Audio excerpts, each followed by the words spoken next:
Hi friends, welcome to my channel.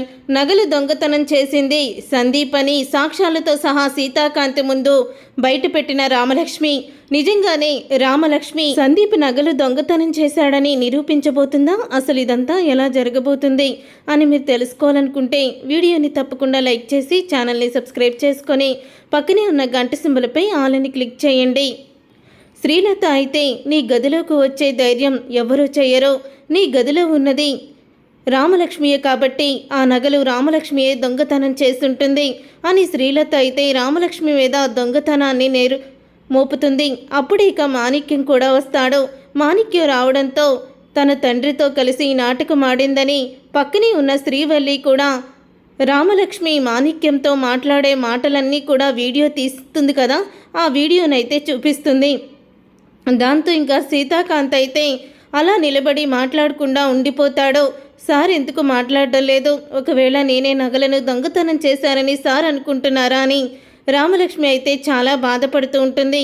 మాణిక్యమని అక్కడి నుంచి వెళ్ళిపోమంటుంది రామలక్ష్మి. అమ్మ రామలక్ష్మి, నీ మీద అన్యాయంగా అభండాలు వేస్తున్నారు, నువ్వు దొంగతనం చేసావని వాళ్ళు నీ మీద నిందలు వేస్తున్నారు. నా కూతురు అలాంటిది కాదు బాబు, నా కూతురు దొంగతనం చేసేది కాదు అని మాణిక్యం అంటూ ఉంటాడు. అయినా సరే ఏమీ మాట్లాడకుండా అక్కడి నుంచి మాణిక్యాన్ని వెళ్ళిపోమ్మంటుంది రామలక్ష్మి అయితే.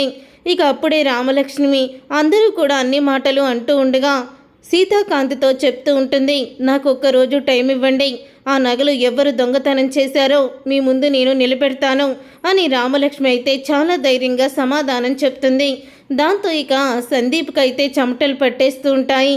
ఈ రామలక్ష్మి ఎలా నిరూపిస్తుంది అని అనుకుంటూ ఉంటాడు సందీప్ అయితే. అప్పుడే ఇక శ్రీలత అయితే ఈసారితో నువ్వు ఇంట్లో నుంచి బయటికి వెళ్ళిపోవడం గ్యారెంటీ అని శ్రీలత రామలక్ష్మిని చూసి ఆనందపడుతూ ఉంటుంది. తర్వాత ఇక రామలక్ష్మి బాగా ఆలోచిస్తూ ఉంటుంది. అప్పుడే సందీప్ అయితే గుర్తుకొస్తాడు. ఆ రోజు ఆయన గదిలో నుంచి సందీప్ రావడం నేను చూశాను, ఒకవేళ ఈ పని సందీపే చేస్తుంటాడేమో అని అనుకుంటూ ఉంటుంది రామలక్ష్మి. ఆ రోజు నుంచి రామలక్ష్మి సందీప్ని కంట కనిపెడుతూనే ఉంటుంది. ఇక సందీప్ అయితే ఫోను హాల్లో వదిలేసి తను బయటికి వెళ్ళిపోతాడు. అలా హాల్లో ఫోను వదిలేయడంతో అప్పుడే సందీప్కి కాల్ వస్తుంది. కాలు లిఫ్ట్ చేస్తుంది రామలక్ష్మి. ఏంటి ఏరా సందీప్, నువ్వేదో నగలు తీసుకొచ్చి ఇచ్చి బాకీ మొత్తం తీర్చేస్తానన్నావు, ఇప్పుడు వరకు రాలేదేంట్రా చెప్పు అని అడుగుతూ ఉంటాడు. అప్పుడే నగలు తీసింది సందీపే అన్న నిజాన్ని తెలుసుకుంటుంది రామలక్ష్మి అయితే. సందీప్ నగలను కొట్టేసి పైగా నేను కొట్టేశానని నా మీదే నిందలు వేస్తారా? ఇప్పుడు ఆయనకి ఇంట్లో వాళ్ళ గురించి తెలిసేలా చేస్తాను అని రామలక్ష్మి అయితే తన తప్పు ఏమీ జరగలేదని కేవలం ఇదంతా చేయించింది సందీపే అని తెలుసుకుంటుంది. ఇక సందీప్ వచ్చేసరికి ఫోన్ అయితే పెట్టేస్తుంది. అసలు సందీప్కి ఫోన్ చేసిన వ్యక్తి ఫోన్ నెంబర్ అయితే నేను తీసుకున్నాను, ఈ నెంబర్ ఎవరిదో తెలుసుకోవాలి అని అనుకుంటూ ఉంటుంది. అంతలోకి ఆ ఫోన్ నెంబర్ ఎవరి పేరు మీద ఉందో వాళ్ళ ఫోటో అయితే వచ్చేస్తుంది. ఇక వాళ్ళ ఫోటో రావడంతో అప్పుడే ఆ ఫోటోని చూసి మొన్న ఎవరో బాకీ ఉన్నారో అని చెప్పి ఇతను మా ఇంటికి వచ్చాడు, అప్పుడే సందీప్ కంగారు పడిపోవడం నేను గమనించాను. అంటే ఇతనికి అప్పు తీర్చడానికి ఈ నగలను ఈ సందీప్ కొట్టేశాడా? ఎలాగైనా సరే సార్ ముందు సాక్ష్యాలతో సహా బయట పెట్టాల్సిందే. ఈ దుర్మార్గుడి నిజస్వరూపం సార్ తెలుసుకోవాలి. అన్యాయంగా మంచి వాళ్ళని కూడా దొంగ అని ముద్ర చేస్తే ఎలా సహిస్తారో? అసలు కూడా సహించరు. ఆత్మాభిమానం మీద దెబ్బ కొడితే ఊరుకుంటారా? అసలు ఊరుకోరు అని రామలక్ష్మి అనుకుంటూ ఉంటుంది. అప్పుడే రామలక్ష్మి సందీప్ని ఫాలో అవుతూ వెళ్తూ ఉంటుంది.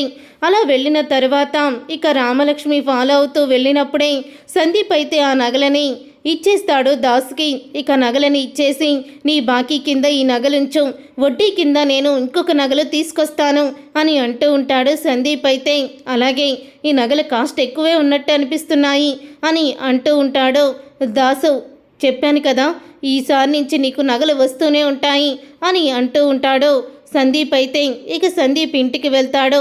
ఇంటికి వెళ్ళిన తర్వాత అప్పుడే శ్రీలత శ్రీవల్లి ఇద్దరూ మాట్లాడుకుంటూ ఉంటారు. ఒక్క రోజులో దొంగని పట్టుకొని తీసుకొస్తాను, మీ కళ్ళ ముందు ఉంచుతాను అని ఆ రామలక్ష్మి శపథం చేసింది. మరి రామలక్ష్మి మంగమ్మ శపథంలాగా శపథం చేసి తప్పు ఏమీ లేదని తనది నిరూపించుకుంటుందా అని అడుగుతూ ఉంటుంది శ్రీవల్లి శ్రీలతని. అప్పుడు శ్రీలత అయితే రామ మనసులో దాని మీద మనం చెడు అభిప్రాయాన్ని కలిగించాము. కాబట్టి అక్కడ ఒకవేళ అవి దొంగతనం జరిగినా అవన్నీ కూడా తనే చేసిందని రామలక్ష్మి అని నేను వాదిస్తాను ఇంటికి వెళ్ళాక అని అంటూ ఉంటుంది శ్రీలత అయితే. ఇక శ్రీలత అన్న మాటలకి అప్పుడే శ్రీవల్లి అయితే ఇదంతా జరుగుతున్నట్టు నాకేం అనిపించడం లేదు, ఏదో మొత్తానికి మనకే చెడు జరుగుతుంది, నా కుడి కన్ను కూడా అదురుతుంది అత్తయ్య అని శ్రీవల్లి అంటూ ఉంటుంది. కొన్ని సార్లు నువ్వు ఏం మాట్లాడతావో నీకే తెలీదు, ఒక్కోసారి బాగానే ఉంటావు, ఒక్కోసారి పిచ్చిదానిలాగా మాట్లాడుతూ ఉంటావు అని అంటూ ఉంటుంది. అయితే అప్పుడే రామలక్ష్మిని పిలుస్తుంది శ్రీలత. నువ్వు ఇచ్చిన ఒక్కరోజు గడువు తీరిపోయింది, మరి ఇప్పుడు ఎవరా దొంగతనం చేశారు అనేది ఎలా నిరూపిస్తావో అని అడుగుతూ ఉంటే, నేనైతే దొంగతనం చెయ్యలేదు, కానీ దొంగతనం చేసిన వాళ్ళు తమంతట తామే నిజాన్ని ఒప్పుకొని ఇక్కడికి వచ్చి సీతాకాంత్ గారికి క్షమాపణ చెప్పండి, లేకపోతే నా అంతట నేను ఆ దొంగని బయట పెట్టిస్తే మాత్రం మీకు చాలా ప్రాబ్లం అవుతుంది అని రామలక్ష్మి అంటూ ఉంటుంది. ఆ మాట విని సందీప్ అయితే షాక్ అయిపోతూ ఉంటాడు. ఒకవేళ రామలక్ష్మికి నేనే నగలు కొట్టేశానన్న విషయం తెలిసిపోయిందా, అందుకని తను ఇంత ధైర్యంగా మాట్లాడుతుందా అని చాలా ఆశ్చర్యపోతూ ఉంటాడు సందీప్ అయితే. అప్పుడే చాలాసేపు అయినా సరే ఎవరు కూడా నోరు విప్పరు. ఇంతలో ఇక అంటూ ఉంటుంది రామలక్ష్మి, ఎవరు నోరు విప్పటం లేదు కాబట్టి దొంగ ఎవరో నేనే తేల్చి చెప్పేస్తాను, కానీ మీ అందరికీ దొంగ పేరు చెప్తే చాలదు, సాక్ష్యాలు కూడా కావాలి కదా, అందుకని సాక్ష్యం కూడా తీసుకువచ్చాను, దాసు గారు అని పిలుస్తుంది. ఇక దాసు అయితే లోపలికి వస్తాడు. దాసు చేతిలో నగలు ఉంటాయి. ఆ నగల్ని చూసి సీతాకాంత్ అయితే, అసలు నువ్వు మా ఇంటికి నిన్న వచ్చావు కదా, నువ్వు నగలు దొంగతనం చేసింది నువ్వా అని అడుగుతూ ఉంటాడు సీతాకాంత్ అయితే. నన్ను క్షమించండి సార్, నేను అప్పులకి వడ్డీకి డబ్బులు ఇస్తాను తప్ప ఇలా దొంగతనం చేసేవాణ్ణి కాదు సార్. ఈ నగలని మీ తమ్ముడు సందీపే నాకు ఇచ్చి ఆయన నా దగ్గర చేసిన 3 కోట్ల అప్పు జమేసుకోమని ఆ నగలను తీసుకొచ్చి ఇచ్చాడు అని అంటూ ఉంటాడు. దాస్ అయితే ఇక ఆ మాట విని ఒక్కసారి షాక్ అయిపోతూ ఉంటుంది శ్రీలత. నగలు కొట్టేసింది వీడని తెలియక నేను అంతలా రెచ్చిపోయానే అని శ్రీలత షాక్ అయిపోతూ ఉంటుంది. అతను చెప్పేది నిజమేనా అని సందీప్ చంప పగలగొడతాడు సీతాకాంత్. సందీప్ చంప పగలగొట్టి, అనవసరంగా నా భార్య రామలక్ష్మి మీద దొంగ అనే ముద్ర వేశారు కదరా అని అంటూ సీతాకాంత్ అయితే ఆ చంప ఈ చంప వాయించేస్తాడు సందీప్కి. అప్పుడే శ్రీలత అయితే అటు చూస్తూ ఉండిపోతుంది తప్ప ఏమీ మాట్లాడలేదు. ఏంటత్తయ్య ఏమీ మాట్లాడడం లేదో, ఇప్పటి వరకు రైరేమన్నారు కదా, మరి ఇప్పుడేమైంది అని అంటూ ఉంటుంది. రామలక్ష్మి అయితే నిజం నిప్పు లాంటిది, ఎప్పటికైనా బయటికి రావాల్సిందే. సీతాకాంత్ గారిని మోసం చేసి ఆస్తిని కొట్టేసి నీ కొడుకు పేరు మీద రాయాలనుకున్నావు, కానీ నీ కొడుకు ఆస్తిని తను అనుభవించేలా లేడు, ఆస్తిని అమ్మేసుకునేలాగే ఉన్నాడు. ఈ బుద్ధికి ఆ బుద్ధికి చాలా తేడా ఉంది అని రామలక్ష్మి అయితే అంటూ ఉంటుంది శ్రీలతతో. చూసారుగా ఫ్రెండ్స్, రాబోయే కథలో ఖచ్చితంగా ఇలాగే జరగబోతుంది. మరి ఇలాగే జరగాలని మీరైతే కోరుకుంటున్నారా? అయితే వీడియోని తప్పకుండా లైక్ చేయండి, షేర్ చేయండి, కామెంట్ చేయండి.